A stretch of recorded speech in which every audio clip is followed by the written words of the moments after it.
வணக்கங்க. இன்றைக்கி நம்ம என்ன செய்ய போகிறோம்னாக்க, நல்ல இந்த அடிக்கிற வெயிலுக்கு ஒரு ரெஃப்ரெஷிங்கான ஒரு ஜூஸ் தாங்க செய்ய போகிறோம். இது செய்கிறது ரொம்ப ஈஸி, குடிக்கும்போது அவ்வளோ ரெஃப்ரெஷிங்காக இருக்குங்க. அது மட்டும் இல்லாமல் சத்தானதும் கூட. வாங்க எப்படி செய்கிறது அப்படின்னு பார்க்கலாம். அதுக்கு நான் 2 நெல்லிக்காவை கட் பண்ணி வச்சுருக்கேன், சேர்த்துக்கலாம். அடுத்தது புதினா, அதையும் சேர்த்துக்கலாம். 1/4 ஸ்பூன் சீரகம், 1/4 ஸ்பூன் உப்பு, சும்மா கொஞ்சமாக கல்லுப்பு. இது சோம்பு சேர்த்துக்கலாம். ஒரே ஒரு ஏலக்காய் சேர்த்துக்கலாம். சர்க்கரை உங்களுக்கு ஸ்வீட்னஸ்க்கு தகுந்தபடி சேர்த்துக்கோங்க. நான் கொஞ்சம் நிறையாவே செய்ய போகிறேன். இப்போ இதெல்லாம் அரைச்சிட்டு வந்துடலாம். பாருங்கள், இந்த மாதிரி அரைப்பட்டுருச்சு. கொஞ்சம் தண்ணி சேர்த்து அரைச்சிக்கலாம். நான் ஐஸ் வாட்டர் ஊற்றிக்கிறேன்.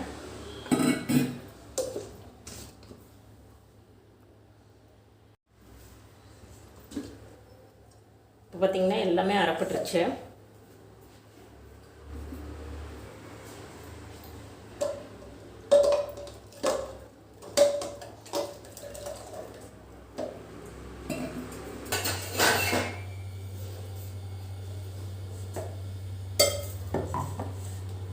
வடிகட்டிக்கலாம்.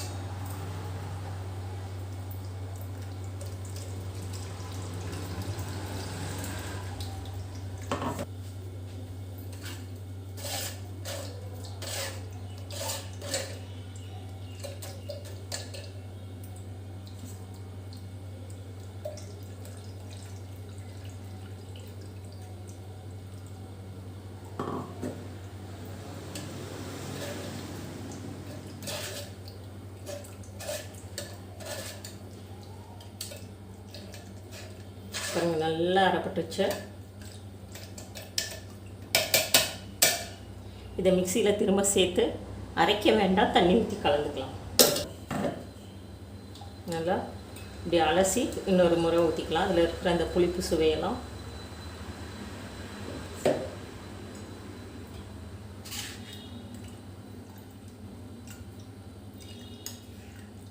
நல்லா எந்த அளவுக்கு அழுத்தி புளிய முடியுமோ அந்த அளவுக்கு புளிச்சிக்கலாம்.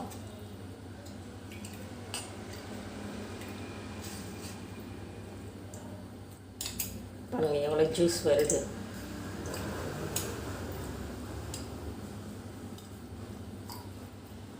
அவ்வளோதான், போதும். இப்போ நான் ஒரு லெமன் ஜூஸ் எடுத்து வச்சுருக்கேன், சேர்த்துக்கலாம்.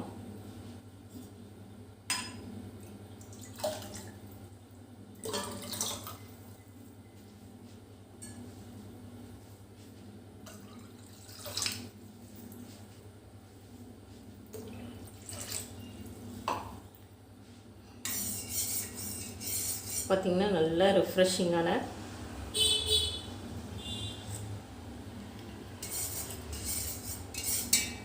ஜூஸ் ரெடி ஆகிடுச்சு. இந்த ஸ்டேஜில் நீங்கள் சக்கரை பத்தலைன்னா கூட இன்னும் கொஞ்சம் போட்டுக்கலாம். முதல்ல போட்டாக்க அதிகமாகிடுச்சுன்னா நல்லா இருக்காது. அதனால் நான் இப்போ கொஞ்சம் போட்டுக்கிறேன். அவ்வளோதான். போட்டு நல்லா கலந்து விட்டுடலாம்.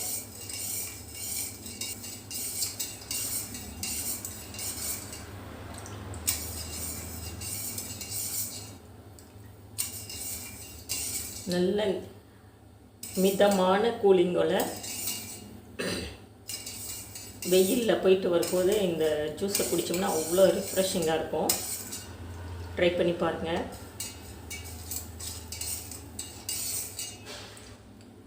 ரொம்பவும் ஐஸ் வாட்டர் சேர்த்துடக்கூடாது. அதே மாதிரி இந்த ஓமம் இதெல்லாம் அதிகமாக சேர்த்துடக்கூடாது, கசப்பாயிடும். இப்போ நம்ம சர்வ் பண்ணலாம். யாராவது வரும்போது இந்த மாதிரி செஞ்சு கொடுத்தீங்கன்னா உங்களுக்கு ரொம்ப பாராட்டுவாங்க. நீங்கள் இதோடையே இன்னும் கொஞ்சம் சியா சீட்ஸு, அப்புறம் பாதாம் பிசின்லாம் ஊற வச்சு போட்டிருந்தீங்கன்னா இன்னும் நல்லாயிருக்கும். நான் இது பிளான் இல்லாமல் பண்ணதுனால அதெல்லாம் போடல. உங்களுக்கு பிடிச்சிருந்தா லைக் பண்ணுங்கள், ஷேர் பண்ணுங்கள், சப்ஸ்கிரைப் பண்ணுங்கள். நீங்களும் இதே மாதிரி செஞ்சு பாருங்கள். தேங்க்யூ.